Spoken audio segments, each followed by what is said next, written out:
Hey, this is Mike. Thank you so much for choosing this video. Today we're checking out a 2026 Kia Sportage X Pro in the Prestige trim level. Now this is an all-wheel drive vehicle.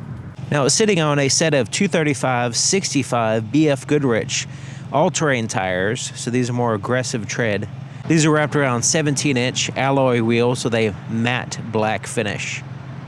It also has four-wheel disc brakes with ventilated rotors in the front and solid rotors in the back. The name of this color is Wolf Gray, and it's kind of like that battleship gray that's been going around for the last couple years. Very popular. It's kind of started noticing it in 2023, 2024, and it seems like every vehicle has had this color, but it does look good, especially on the X Pro, which is more of an off-road aesthetic vehicle. Now it does have the more aggressive tire, a little bit more ground clearance, so it does kind of back it up with something anyway besides just the aesthetic. But yeah, this new Sportage is pretty cool looking, and I really do enjoy driving it. So look here at the front, it has a lot of gloss black mixed in here with the grille. Now you notice it has a camera integrated nicely here in the front. It also has the radar adaptive cruise control right here, parking sensors integrated there and here, as well as there on the side. But you notice it has that kind of vertical stack multi-projector headlight system with two little fog lights there at the bottom. And we'll have a night video too if you want to check it out, but showing you how well the lights work and everything. Looking at the profile, it's a sharp looking vehicle. So it has the gloss black, and they kind of use it to emphasize the styling. So it has the cladding around each wheel, but then right in here they do a good job of having like this little swoopiness to it, kind of make it look a little bit sporty, and then there's a little bit of a gloss black within that as well. And then the whole upper portion right here is all blacked out, and this is a gloss black. And so you can see the front pillars, all the pillars here are blacked out. Side mirrors, gloss black. Has a sunroof, black roof rails as well. So it kind of separates the top of the vehicle, which gives it a longer, sleeker, sportier look. Has body colored handles. But yeah, I think it looks good. This is what the key looks like, and it's a full proximity key. And you can see the buttons are here on the end, right there. You also have the remote start there on the other side. And it has the Kia name there. Now it has a little light that turns on when you press the button. Thought that was kind of neat. And then you have the ability to open up the power liftgate here, panic button, lock, unlock, of course, and then the remote start there. There's no physical key on the inside. This one has a separate physical key that carries externally from the fob. And I have a video showing you how to change the battery out in this and open it up, so you can see the inside if you want to see it. But it's designed to just keep in your pocket and use the vehicle 100%. So it has a sensor on there's two sensors, one here for locking the vehicle right there, and to unlock it, there's a sensor on the back of the handle. So it's one of those deals, which is very intuitive and easy to use.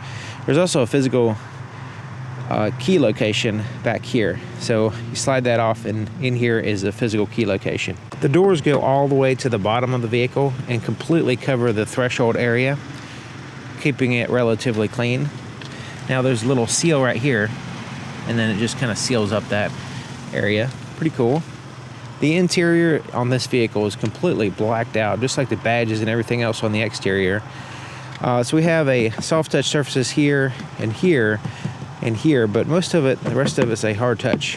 And you know, it's a durable material. It's fairly easy to clean. It has a handle here, which is enclosed. So you can utilize it as a pocket if you want. And then it has the regular pockets here, and it goes in a little ways right there. And then there's a bottle holder. It's kind of neat that it has this little handle right here, so you can grab that if you want to pull the door in, because this is kind of far away, so you have that secondary handle there, which is kind of cool. I like the styling of this door handle, and then this little brushed metallic looking accent looking right there. It has the power seat here. It's able to go up and down and go forward and back and tilt the back, so the height adjustment's nice for a passenger side anyway. And these are simulated leathers, a Syntex material, very durable, easy to clean. It has like a cloth where it meets up with the plastic right here. Smart move. And then these are heated and ventilated, and really nice looking seats and feel good as well.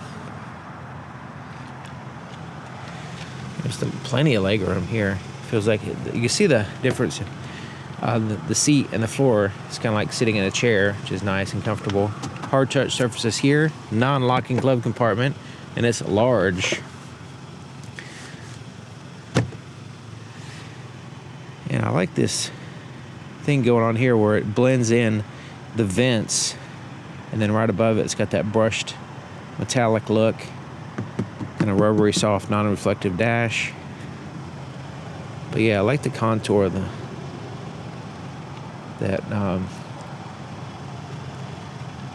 the line of balance going on here with the dashboard.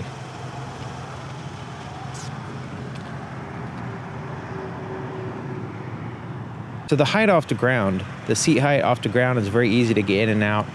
That's one of the best things about these type of vehicles. You just like get in and out real easy. You don't have to fall down into a car or anything. And once you get in place, you feel like you're sitting in a chair, not sitting on the floor.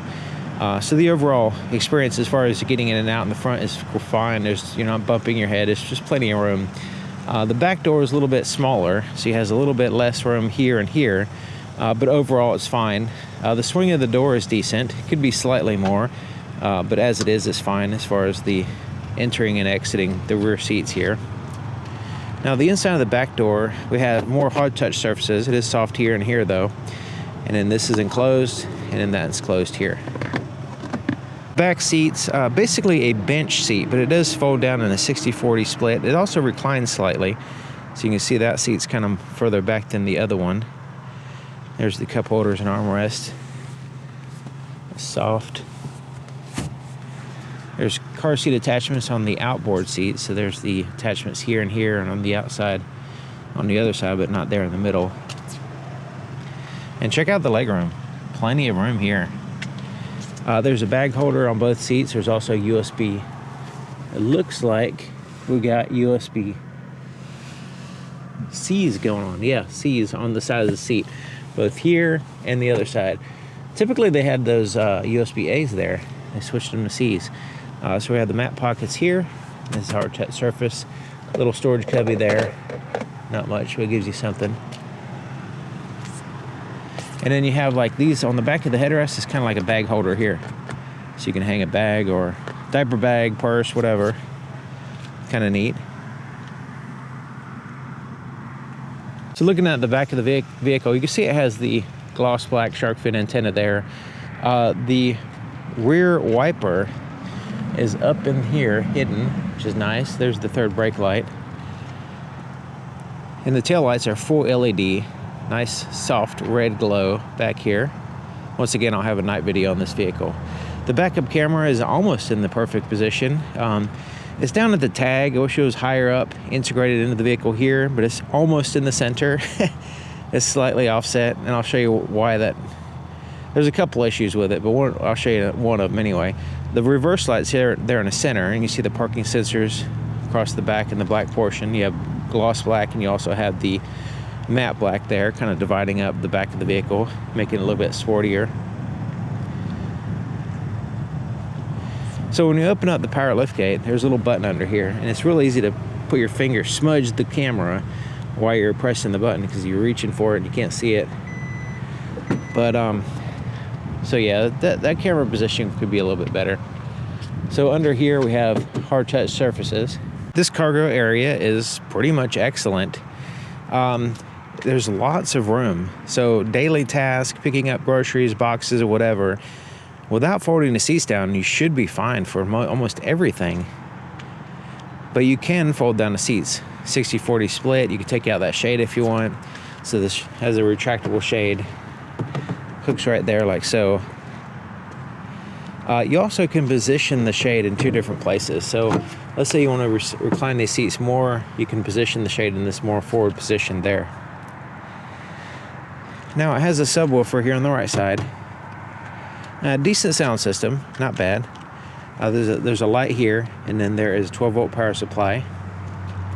Now this mat is, I don't understand this mat, and I'll explain. Typically in vehicles, when you put stuff back here, if it slides around while you're driving, I recommend getting a mat to put here, so that way things don't slide around. That's one of the things I just can't stand, is things sliding around while I'm driving, right? So I see this mat, I'm like, okay, I put my stuff on it. Well, guess what? It slides around. Like, this mat is super, super slippery on the other side. It's like a, I don't know. Like, I don't know what the purpose of this mat is. So all of the equipment slides around as I drive, right? So I don't know where it came from, but there's actually a decent mat underneath it.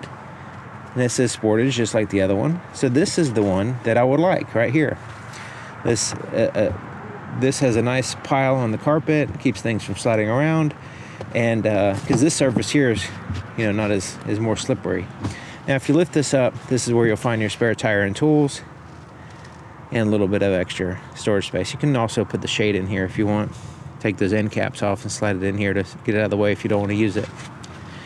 Now, this can drop down a little bit lower, like so. Do need to take up the carpet though. The carpet kind of like has this Velcro effect. This floor, when you pull it this way, you can drop it down and have a little bit of a lower load floor if you want. So depending on your needs, if you need things under the floor more or if you need things on top, I would probably have it low because it kind of creates this little depression area. But when you fold the seats down, if you want them to line up a little bit better, you kind of need to have this on a higher position like that. So when you fold the seats down, it won't be so much of a disconnect. And when you fold the seats down, there's these little levers here. You just pull the lever and it'll fold down. So you can see, not completely 100% flat, but it does give you a decent amount of additional space when you need it. They flop down kind of fast, so make sure there's nothing in the way, like kids or an animal or something like that, or you know, anything breakable, because you can see it flops down kind of hard. Now, let's try this one. The driver's seat might be in the way. No, it went down. It didn't all the way go down. But the thing about these seats, one of the things about it, is that when they fold down, they actually latch in place, and they're secure. You know, they don't rattle or anything. And they're solid. A lot of other vehicles, some of them will fold down and it's just kind of laying there. So it's not secure. These are 100% secure. And you just lift this lever to release them. The fuel door is here on the driver's side. And it's a locking door. So it locks with the vehicle. And it has a traditional cap, tether, and a little place to hang the cap here while you're pumping gas. Right there. As long as the key's inside the vehicle, you just hold the brake and press this button to start it up.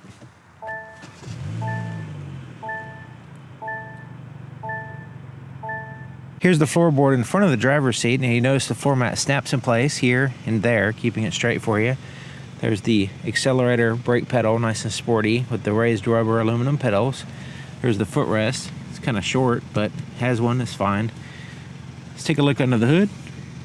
To raise the hood, there's a latch right there in the very center.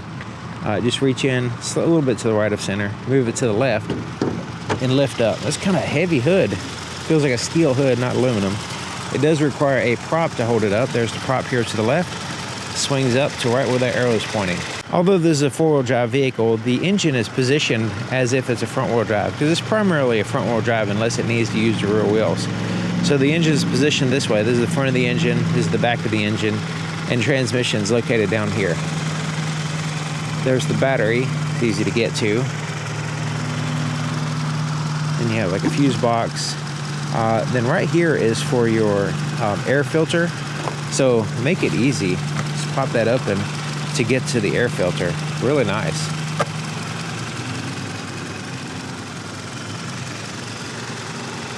Now it's a direct injection engine. That's what the GDI stands for, gasoline direct injection. Now this cover has a foam on the other side, and then it has a little foam on the top there. So you can see the wires going to the coil packs and everything there. But yeah, no turbos or anything like that, just a regular old 2.5 liter. Now this vehicle is powered by a 2.5 liter 4-cylinder engine, puts out 187 horsepower and 178 pound-feet of torque, and it's paired to an 8-speed automatic transmission. If you have the proper towing hitch and everything, you could tow up to 2,500 pounds. The blind spot detection system and rear cross traffic alert indicators here on the side mirrors, a little triangle there on the glass, and that'll illuminate when there's a vehicle in your blind spot. Now the inside of the driver's side door is just like the other side, except for it has a few more buttons.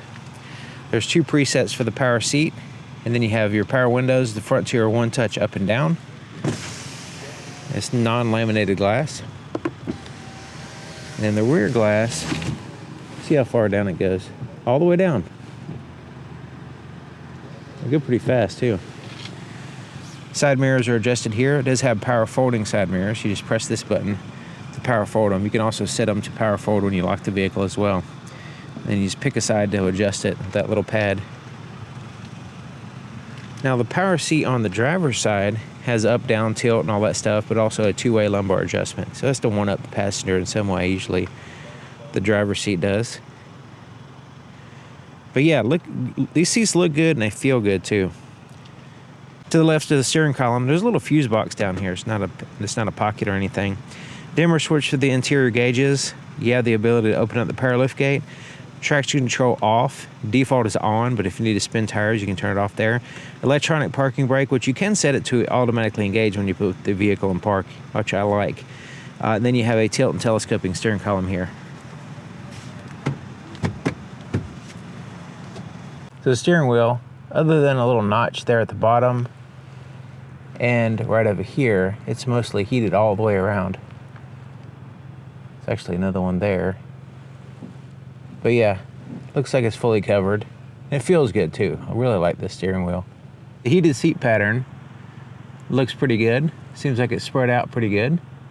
There on the bottom and on the back. Goes all the way up here. Like so. And spread out. Has really good coverage. Feels good too.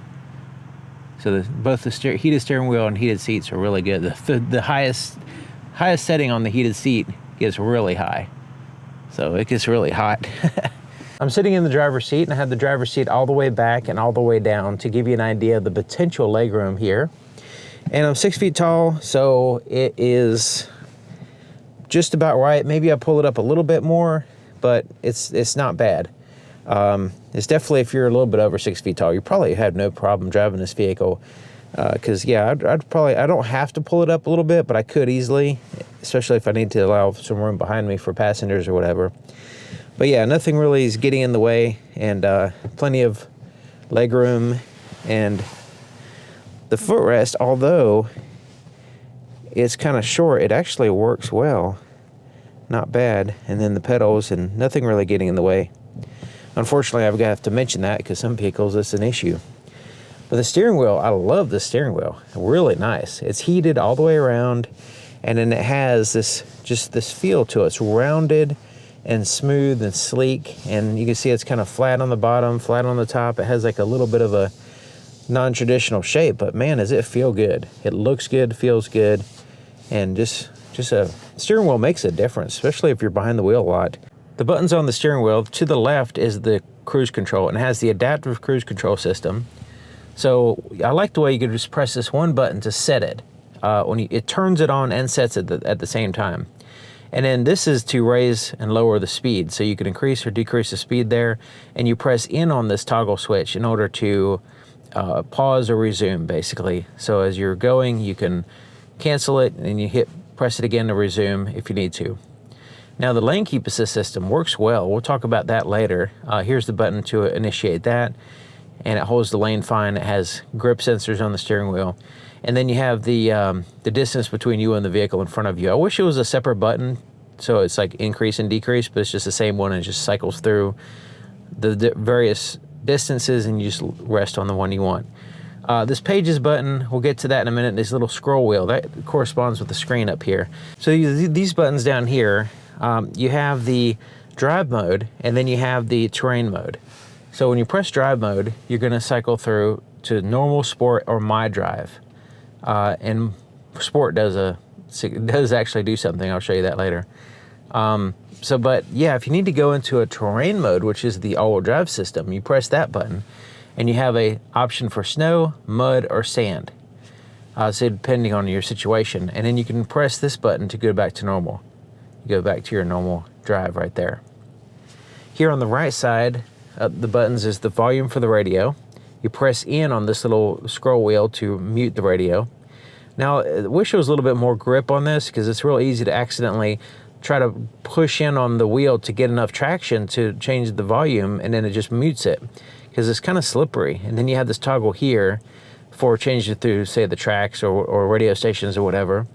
Mode is your audio source. There's your voice recognition button. There's a single button for answering and hanging up for your phone. So if somebody's calling you, press that button, answer. When you're finished, you press it again to hang up. I wish it was a separate hang up button, but that's just the way they did that. There's also a button that you can customize here to do whatever you want, basically, in the settings. Windshield wiper controls are here for the front and rear. It does have an automatic rain sensing system you can turn on if you want. And then the turn signals here, and that's where you'll find your headlight switch and the fog light. So there's automatic off for the off as far as the headlights, and then you have the automatic function, parking and headlights here, and then you can toggle on the fog lights. But it just kind of toggles. It doesn't like switch and stay there. You have to just toggle it, and you can toggle it from the front or the back, so it kind of sticks out the back. The gauge cluster is basically just a screen, and right now I have it as the dials, the traditional dial style, I guess you could say. And so yeah, it has your speedometer, and then your tachometer there on the right side, outside temperature, what gear you're in, whether the parking braking is engaged, your fuel gauge with your estimated range. On the right side is the engine coolant temperature, and then the odometer is here. But let's say we wanted to add more information. We can use these buttons here. Remember this little pages button and the OK and up and down? So let's go to that, press the pages button, and it cycles through these 3 different information screens. But if you go to this one right here, you can scroll up and down and get more information. You see little dots next to it showing you there's different things that you can look at. Tire pressure. I like this because it's like the power distribution. You also have a digital speedometer that you can add there in the middle, even if you have the fake dials, basically. So there's 2 different gauge styles here. And so this is what they call the circle, or you can have the simple. Now in the circle, you can have style A, style B, or style C. And then simple has style A, style B, and style C. So that's the different levels of customization you can have on the screen there. I like the circle, and then I like to add the digital speedometer there in the center. That's my favorite one. The touch screen, fairly easy to use. It's not too much different from the previous designs. We have this pull down on the top for the quick menu, and then you have basically this slide left and right. So you can see these icons just rode up for you.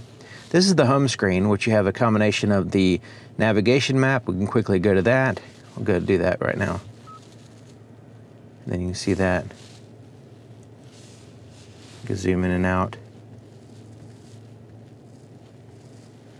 See how far it goes. Yeah, and when you zoom out too far, then it turns into a kind of like a topographical or a like a Google Earth type looking map. And I guess you can get the whole world going on there. That's kind of neat. All right, let's go back to the home screen. There's your media. Your different media sources are here. So you have AM, FM, satellite radio, Bluetooth, Amazon Music, USB. You also have SoundCloud, Sounds of Nature, YouTube, Entertainment. I guess you could play games or whatever. Android Auto and Apple CarPlay. All right, let's go back. You can set up, pair your phones there. Phone projection, which would be your Apple CarPlay, Android Auto, YouTube shortcut, Entertainment shortcut, voice memo. This is kind of neat because there's always something that you want to, as you're driving, you think of a genius idea and you want to record it. Subscribe to Mike's Car Info on YouTube. All right, so there we can save that genius idea. All right, let's go back. And then we have the weather. We can look at that. That's nice. And then you have your settings there, but you also have sports, valet mode, connected garage, vehicle diagnostics, service maintenance, and all that stuff. So let's go into setup, and then you can see all the different options there. This is where the cluster was. Then you have vehicle settings, that kind of stuff. So yeah, it's pretty straightforward. I mean, if you're, let's say you're in a certain screen, so like say, like when we are in, let's go back to setup. You can see right here, you have this little that thing right there. This pops up, and depending on where you're at, this little menu can pop up and give you different options. So let's say we're in the navigation map, we can hit that and see it has a little bit different options there. Of course, you can search. You can also save addresses, all that stuff on here. All right, there's the four-way flashers. And then down here is a combination. So you can see these dials right here, and the information right now is showing the climate control. So you have the driver and passenger temperatures, and you can see the temperatures are located here, and you know, fan speed, where you want the air to blow, front and rear defrosters, that kind of stuff going on. Automatic climate. But if you press this button right here, then it switches to the volume, and then change to the tracks, and then different things for your radio. Now you can set which one is default. So if you don't touch this one for a second, it'll go back to the climate control because that's the way it's set up. But if you press this button right here and hold it, then it'll returns to the selected. Okay, so I turned that off already. Returns to the selected display when the other display times out. So you can have a default infotainment or climate, or you can have that off, and once you switch it, it just stays there indefinitely. If you look real close on the windshield, you'll notice these little heating elements. This has a full electric heated windshield. So when you turn the defroster on, it actually heats up the entire windshield, not just blows hot air on it from the dashboard. So this is a feature that you'll only find on this trim. Kind of rare to see it, but the only thing about these little heating elements, they're throughout the entire windshield, so you're looking through them all the time. And at nighttime, you'll get some light refractions, and it give like a star effect on like oncoming headlights and different lights. So it's a little bit different. It's not really a big deal, but I just want to point it out that these little heating elements are in the windshield, and you do have to look through them. Now down here is a USB-C port.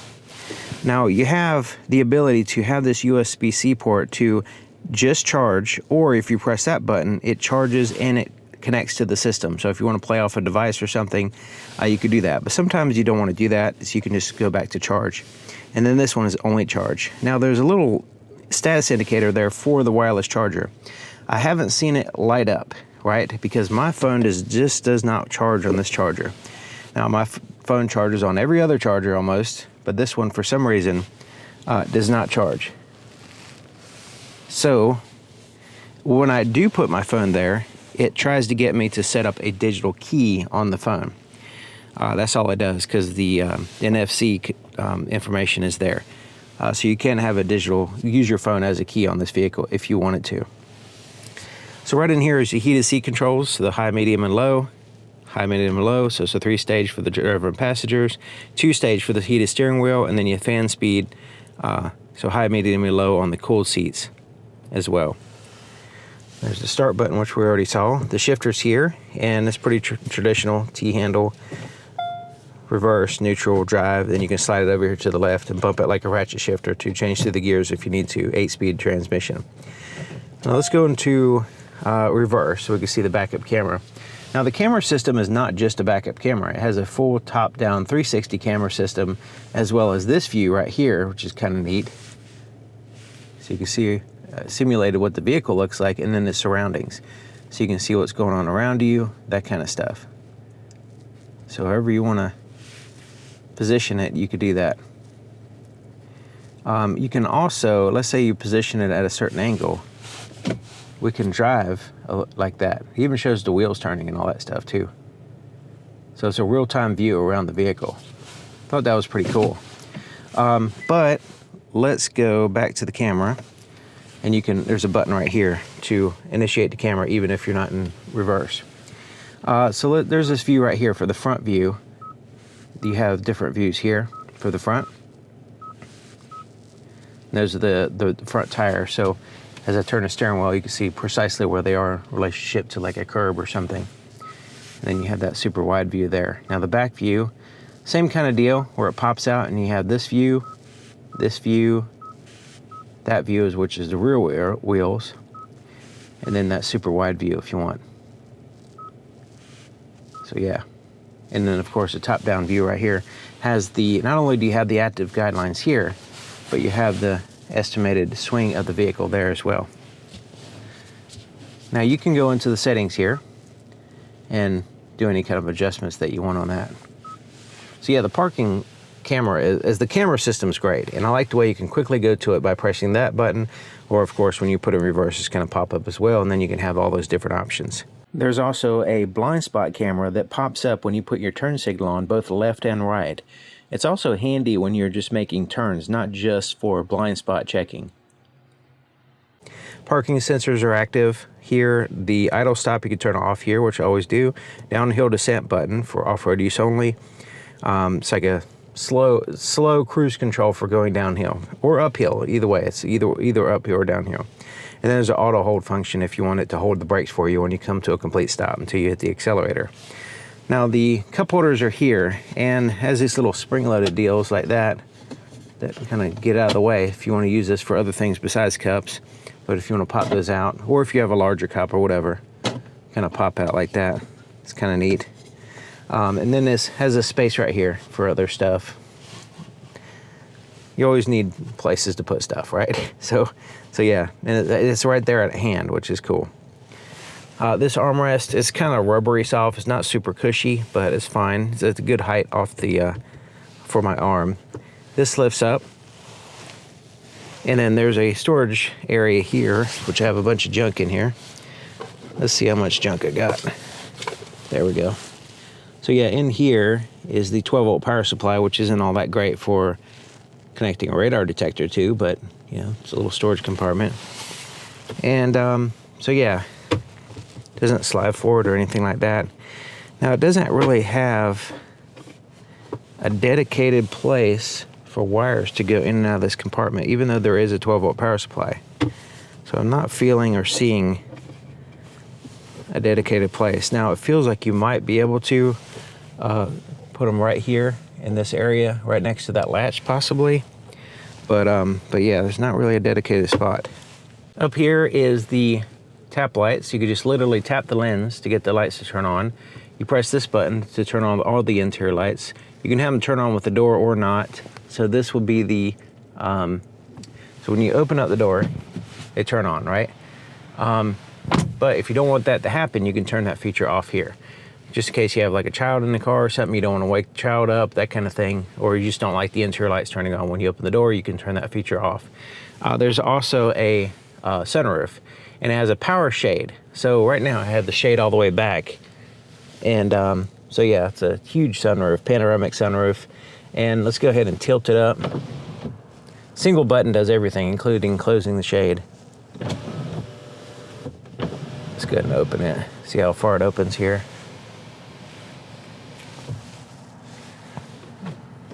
All right, that's as far back as it goes, about halfway. And it's a pretty large sunroof. All right, so there's the power shade. The power shade covers 100% of the light, and it's pretty fast too. It's like a cloth. Visibility hasn't really been an issue. It has that little window back there, and of course it does have some decent sized pillars back there, but still, you know, just looking over my shoulder and driving the vehicle, really haven't had a problem with visibility. Of course, you have the blind spot detection system, rear cross traffic alert, parking sensors, crazy camera system. You have all kinds of technology to help you drive the vehicle anyway, but still good to just actually see out the vehicle. Same thing with right here. This front pillar doesn't have an issue. I don't really have an issue because there's a separation between the pillar and the side mirror, so the visibility is pretty decent there. So I'm just going to accelerate here.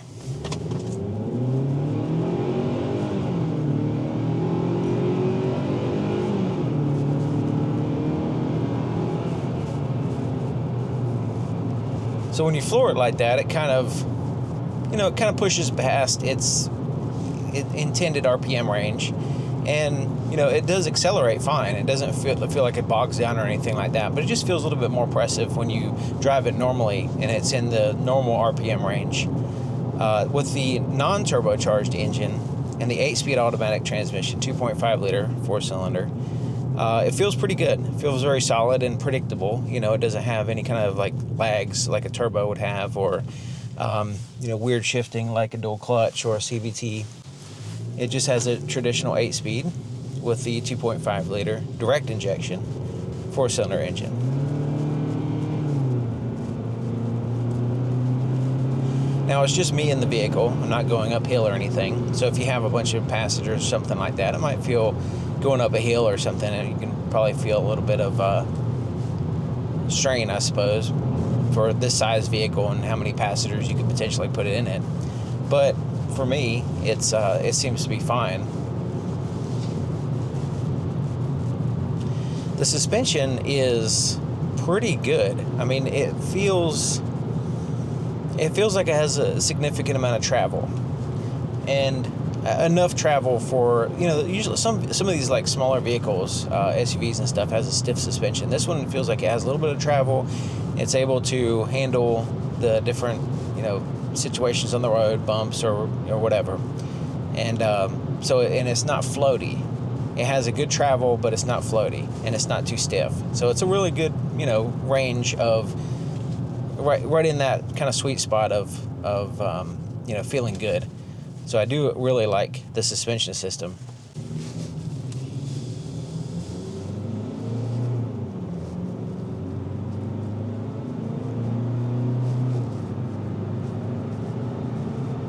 And the 8-speed transmission shifts nicely and handles the power well. Now I like the way the steering wheel is shaped. It has like a flat bottom and it has like a different kind of non-traditional shaped steering wheel. Feels good, looks good, and the buttons are fine. But I like that open bottom. Now it has the lane keep assist system, and for the most part, it doesn't bug me or anything. Haven't really had an issue with using it. So let's see how long I can leave my hands off the steering wheel. Some of the Kia and Hyundais is like it doesn't even notice that you don't have the hand on the steering wheel.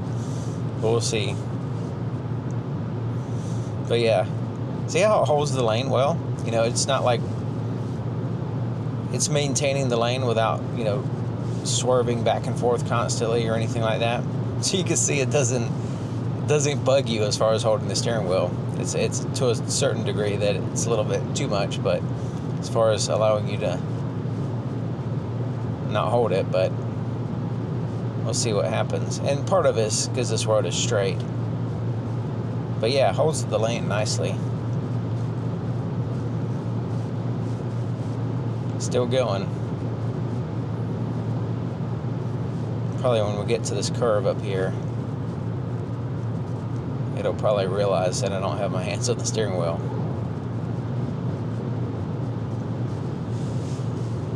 But yeah, it's holding the lane nicely.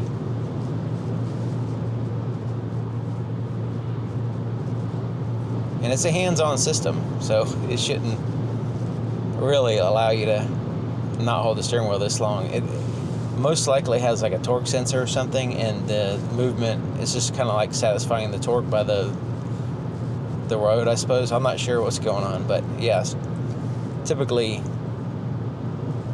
But yeah, it's holding their lane nicely. So like a lot of lane keep assist systems, they push you into the center lane and they push you there. They're constantly tugging back and forth, and not like say you want to stay in a certain spot on the lane for whatever reason, but the lane keep assist system wants to put you in a different spot in the lane, so it's constantly tugging you back and forth. And then if you were to give in, it just kind of pushes you over into okay, so now it's telling me to keep my hands on the steering wheel. Let me just gently, there we go. So it has a grip sensor. It can sense my hands being on the steering wheel, so it doesn't use torque. It uses a grip sensor. Interesting. And it's very sensitive. So I just barely put my hands on there, and it was able to tell that my hands were there. Yeah, this is great. As far as it holding the lane, it's like a Super Cruise almost type level of holding the lane on this vehicle.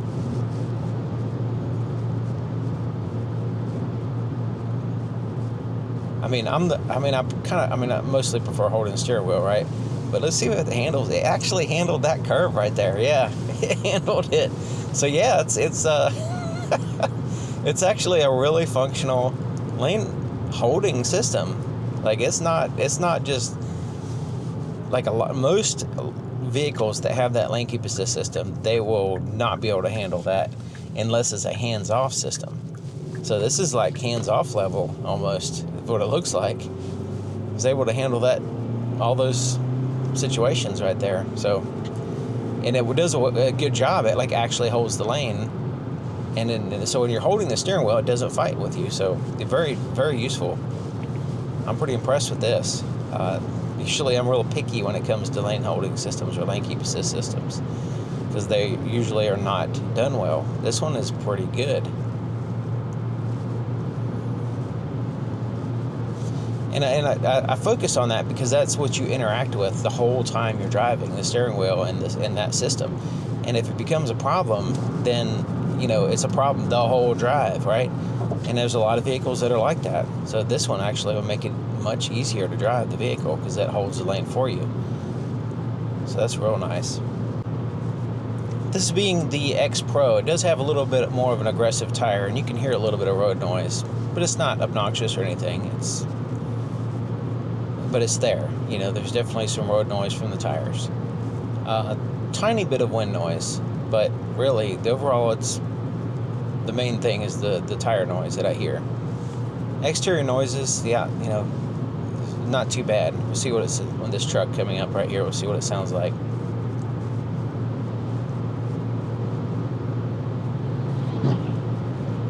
Yeah, not much.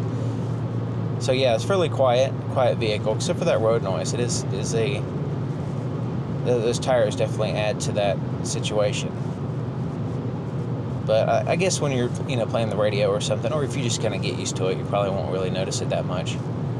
But you know, this is the all-wheel drive version with the off-road tires, and has a little bit better ground clearance, and you know, it's supposed to have some level of off-road capability, which is useful for some people, I suppose.